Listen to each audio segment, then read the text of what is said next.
मोदी 3.0 में OROP 3 8वां पे commission पर काम करना बंद कर दिया है।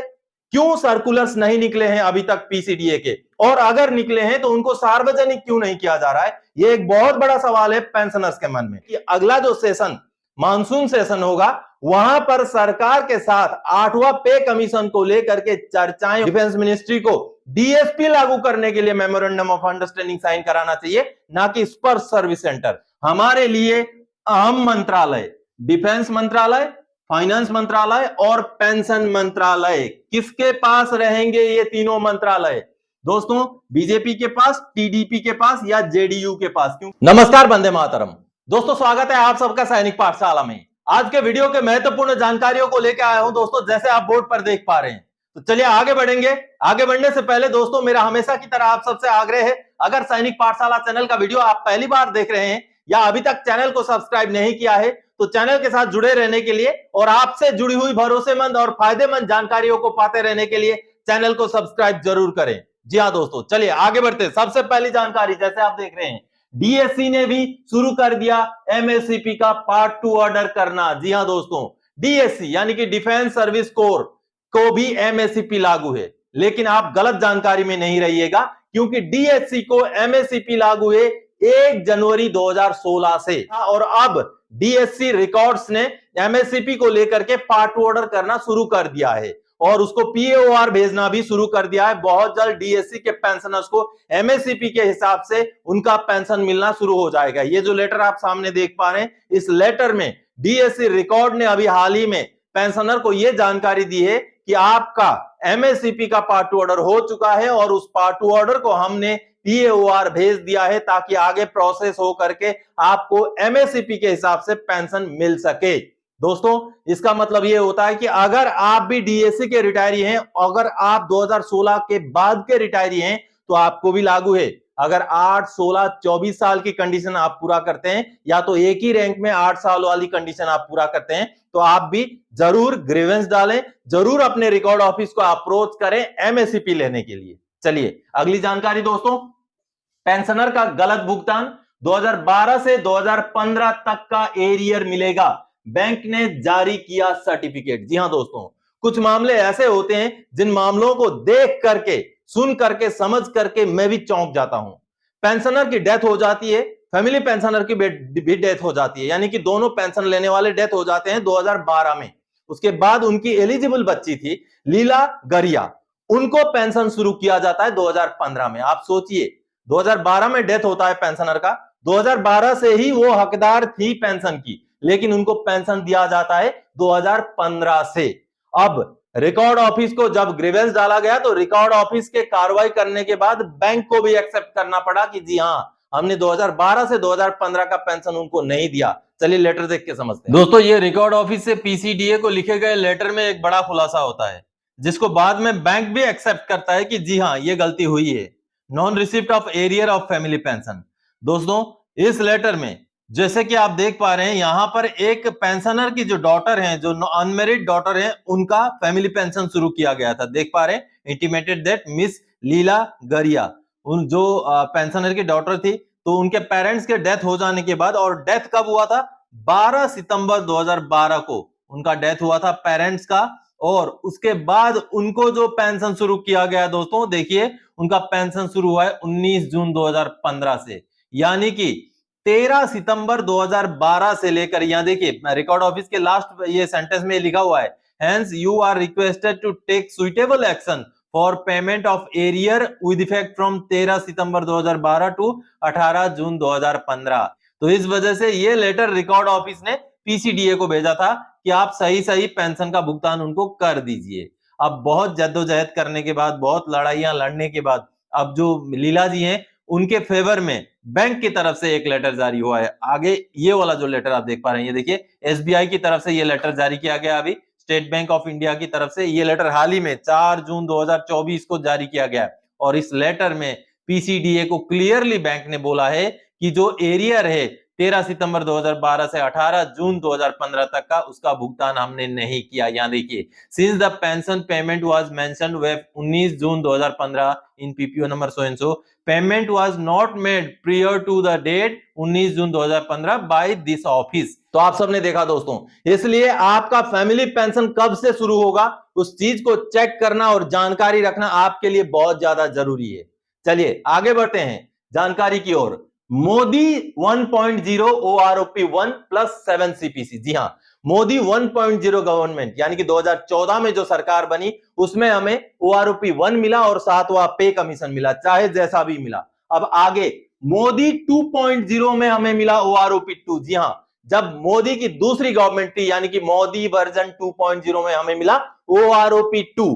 और आगे अब दोस्तों मोदी 3.0 में OROP 3 8वां पे कमीशन। क्या मोदी 3.0 में OROP 3 और 8वां पे कमीशन मिलेगा? OROP 3 मिलना तो तय है, 99% तय है कि हमें इस साल के एंड तक या अगले साल के शुरू तक शायद OROP 3 रिलीज कर दिया जाए। लेकिन क्या 8वां पे कमीशन भी हमें मोदी 3.0 में मिल जाएगा?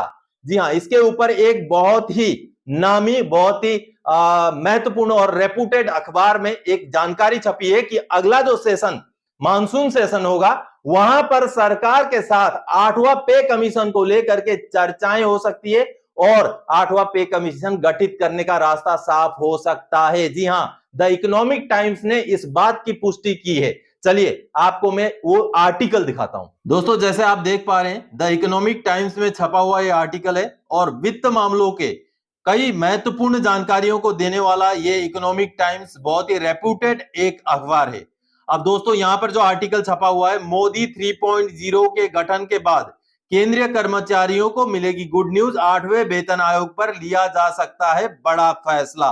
जी हां दोस्तों, और जो खबर सामने आई है इकोनॉमिक टाइम्स के हवाले से, उस खबर में मानसून सत्र में हो सकती है चर्चा, ऐसा बताया गया है। अब नई सरकार के गठन होने के बाद अगला जो सत्र बैठेगा दोस्तों वो मानसून सत्र बैठेगा।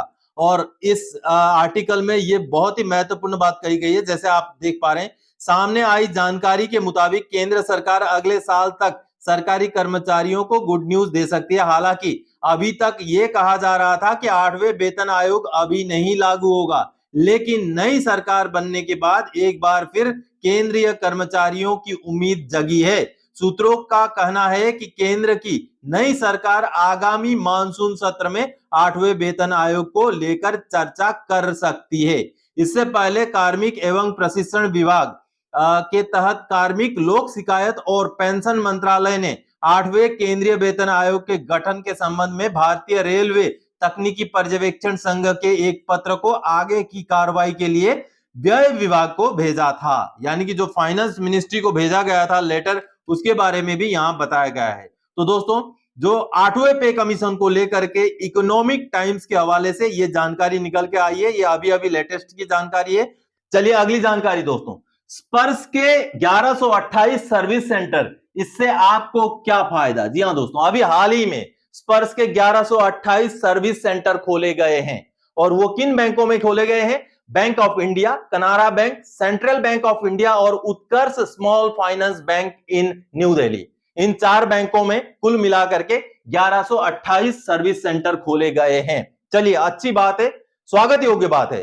हालांकि इससे पहले भी और भी बैंकों में इस तरीके के सर्विस सेंटर खोले गए हैं, तो अब कुल मिलाकर के 26,000 सर्विस सेंटर हो गए हैं स्पर्श के। ये जो सामने आप ये जो प्रेस रिलीज देख पा रहे हैं डिफेंस मिनिस्ट्री का, जिसमें ये सारी जानकारी दी गई है कि अभी कौन कौन से बैंक में कितने सर्विस सेंटर खोले गए हैं। अब यहां पर सभी ने आपको जानकारी दी कि ऐसा हुआ है, मेमोरेंडम ऑफ अंडरस्टैंडिंग साइन हुआ है डिफेंस मिनिस्ट्री और इन बैंक्स के बीच में और 1128 सर्विस सेंटर शुरू हो चुके हैं। लेकिन दोस्तों सबसे बड़ा सवाल है यहां पर इन बैंक्स को क्यों चुना गया? ये वो बैंक्स हैं जो डिफेंस सैलरी पैकेज या पीएनबी रक्षक जैसी फैसिलिटीज पेंशनर्स को या जो डिफेंस एम्प्लॉइज हैं उनको नहीं देती हैं। तो इन बैंक्स को स्पर्श सर्विस सेंटर के लिए क्यों चुना गया? और खास बात है, इन बैंक्स के जो ब्रांच हैं बहुत दूर दराज वाले इलाकों में, जो बैकवर्ड इलाके हैं वहां नहीं होती हैं। लेकिन बावजूद इसके इन बैंक्स को क्यों सर्विस सेंटर के लिए चुना गया? इससे अच्छा तो जो बैंक्स बड़ी बैंक्स हैं, जो बैंक्स हमें डीएसपी जैसी फैसिलिटी, पीएनबी रक्षक जैसी फैसिलिटी या और भी बैंक्स हैं उनको जो फैसिलिटीज देती है इस तरीके की, क्यों नहीं उन्हीं बैंक्स के ज्यादा से ज्यादा ब्रांचों में सर्विस सेंटर को एक्सटेंशन किया गया, क्यों नहीं बैंक्स को लिया गया?